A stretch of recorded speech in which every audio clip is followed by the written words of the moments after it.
Hey guys, Billy Davidson here with Davidson Pressure Wash and Paint. I'm going to show you what we're up to here.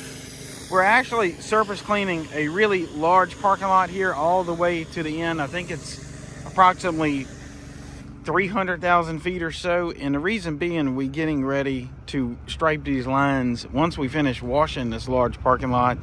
These lines are not in that bad of shape, but it's getting to that point to where they do need to be restriped at some point in the future. So they're going to go ahead and get them done early versus waiting a little bit longer.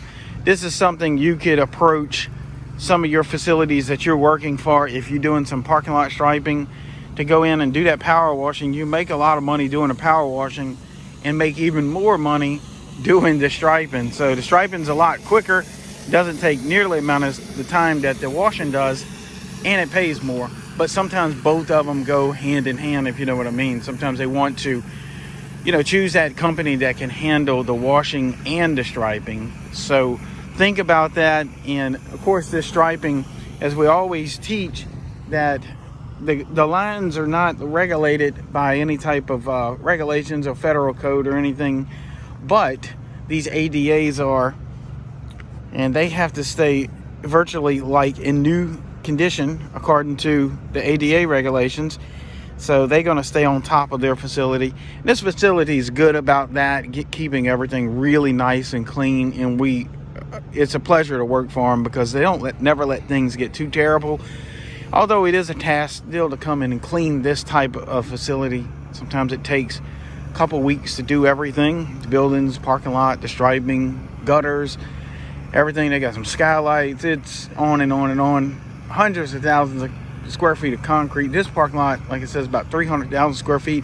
Plus there's a roadway that is a good 3/4 of a mile long, half a mile to 3/4 of a mile long. It is long, and then there's a bunch of concrete in the back of the facility, probably another 100,000 square feet back there. So we got our work cut out for us. We're now running 3 separate projects at the same time. We worked all day today, took a little break, and now we're back doing some washing for a few hours. We're not going to make this an 8-hour shift by any stretch of imagination, but we're going to be out here 2 or 3 hours just to start chewing away at some of this square feet footage.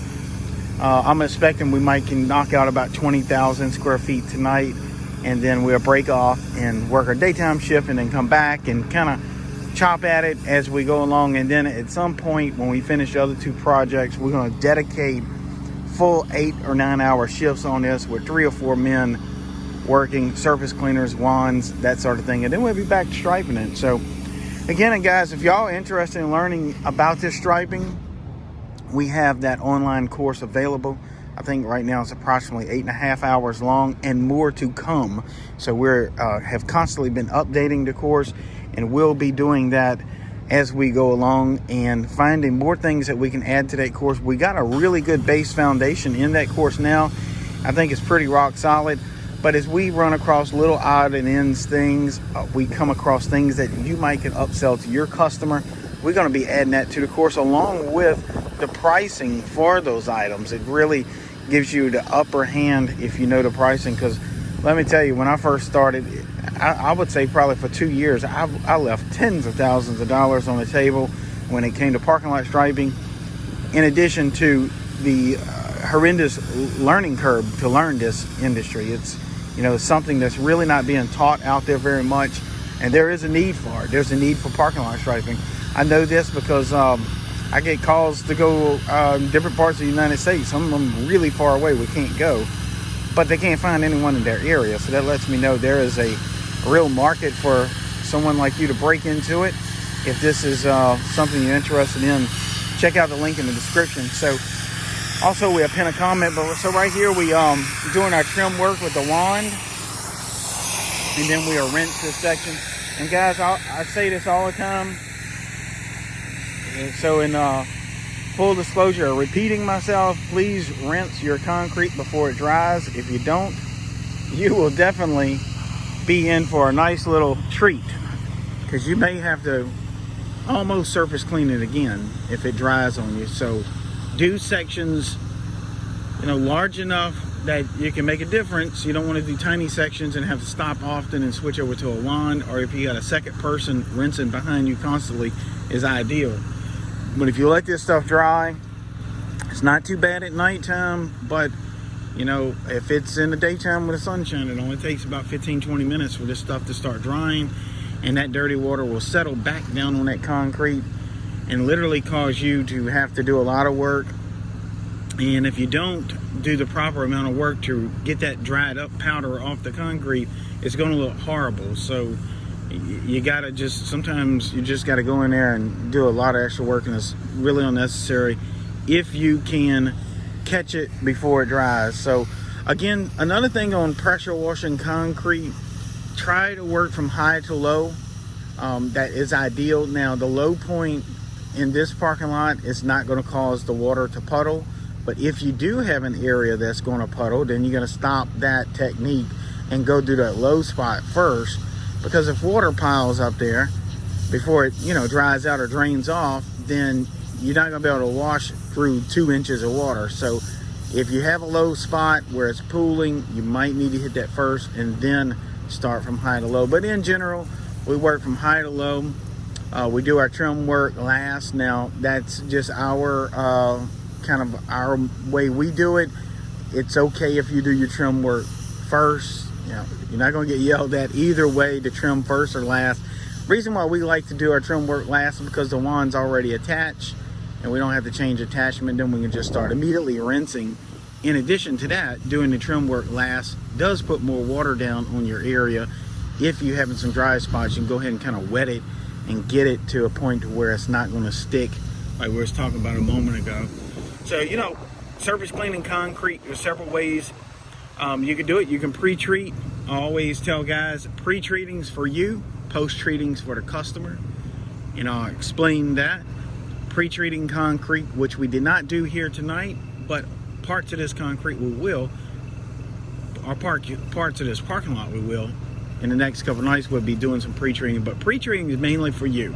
And the reason why I say that, it makes surface cleaning that much easier, quite a bit faster. Now there is a trade-off. If you're going to pre-treat, you're going to have the cost of the sodium hypochlorite, you're going to have the cost of the time and labor, and you know, you start kind of penalizing yourself with the labor and the time, because you need to pre-treat and it needs to sit on there about 20 minutes before it to really activate and be a benefit to you, especially if you parking lot this size. You know, you may lay down $100, $150 of sodium hypochlorite to treat, you know, a half of it. So you got that expense, and then you got the time to walk it, to pre-treat it, because there's a lot of walking back and forth, whether you're doing it with a soft wash wand or something like that. You're not really going to be able to do it downstream, and it's really not that effective. It will help some, but that's almost you know, a zero net gain there. But let's say if you're doing it with a soft wash skid, that takes time, and then you got to prep the soft wash skid afterwards to, you know, rinse it all out. So you have some time penalty there. But if you lay down enough sodium hypochlorite, and maybe you got something else you can go do to kind of mitigate that time that sodium hypochlorite's got to dwell, then you get a benefit from it, and it speeds up the surface cleaning, especially if you're running what we call a 4x4, 4 gallons per minute, 4,000 psi. Those machines really benefit from pre-treating in a much larger way than either the 8 gallon per minute or like our machines that push 12 gallons a minute. Now that's pre-treating, will speed up the surface cleaning. Post-treating is for the customer. Pre-treating is for you because it helps speed things up, hold down your cost a little bit if you can balance that cost-benefit factor there. Now post-treating oftentimes leaves the concrete brighter once it dries and makes the job last longer. So that would be your customer's benefit, and some benefit of yours too, because they see a better job come out. Now with our equipment, we tend to post-treat a little bit more than we pre-treat. Reason being, because we got the large machines, and then the time penalty that we have with doing all the pre-treating. And then oftentimes we got such big parking lots, it's really kind of hard to pre-treat everything. But come back and post-treat it, and that, you know, especially the customer touch areas. What I mean by that is where customers are going to park, where they're going to walk, where they're going to sit even, you know. Now, if you're out in the middle of a parking lot, that's just drive lanes or something, maybe you might not get that big of a benefit for post treating. May not be really worth it. But definitely the customer touch areas. Now, if you're doing residential houses, absolutely post treat the driveway. We do that almost exclusively, 100%. Again, it does let the job last longer, so the driveway stays cleaner longer. It gets rid of any tiger striping that you might have. You shouldn't be having too many, especially if you're on the right equipment, the right surface cleaner with the right spray tips. But if you do got a few shadows in it, you can post treat it and they absolutely disappear. And then when it dries much more brighter and lasts longer. There again, you can get your referrals. The driveway looks just absolutely brilliant the next day. So, you know, you get referrals and reviews off of it. So that's always a good thing for post-treating. But your customer gets such more benefit out of it for the job lasting longer and the aesthetics of it. Now, I will say when you post-treating concrete, again, that's after you surface clean. That's after you rinse, after you do your trim work, after most of the water has drained off of the driveway or parking lot, because it would be really hard to post-treat this with a 3 or 4% with standing water on it. At that point, it's going to get diluted and not be of much benefit to you to post-treat. So, you know, post-treat it, but don't use too many suds. Don't use too much surfactant. Reason being, if it becomes a slight rain, all the suds start bubbling up in a driveway. The customer gets alarmed by it, and then you get that call.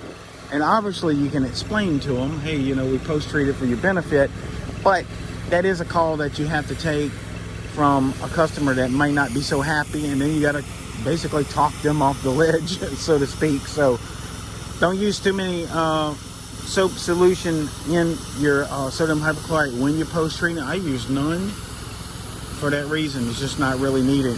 Matter of fact, on concrete in general, unless it's really hot and sunny, using a lot of surfactant's not needed. Now, we will use a little bit when we pre-treating. It kind of does dislodge the dirt and lift things up. That soap solution mixed in that sodium hypochlorite sort of kind of has a bubbling action, if you will. It sort of kind of helps break down and lift some of those dirt particles up. So we will use some surfactant in our pre-treating application, but not a lot. Usually it's about an ounce per couple gallons. So we have a soft wash skid, so we can kind of just barely crack it open, just so you kind of get a feel for just a few suds coming out. And again, on post-treating, it's not necessary at all. Again, the post-treating is designed to lay down and lay there until it dries up. And oftentimes I have skipped the spot post-treating right where they parked the car, just in the event that some condensation or dew overnight reconstituted that sodium hypochlorite and track in on their feet on their floor mats, or, you know, into their house or something.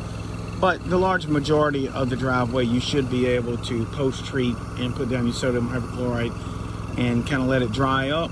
As you're packing up, you'll see it dries up fairly quickly. And right by there the next day, you'll see the benefit of post-treating. So guys, I just wanted to explain a little bit about cleaning concrete. I know a lot of the pros out there, y'all been doing it for years. Y'all probably already know this. If you made it this far in the video, please drop a comment for some of the new guys out there.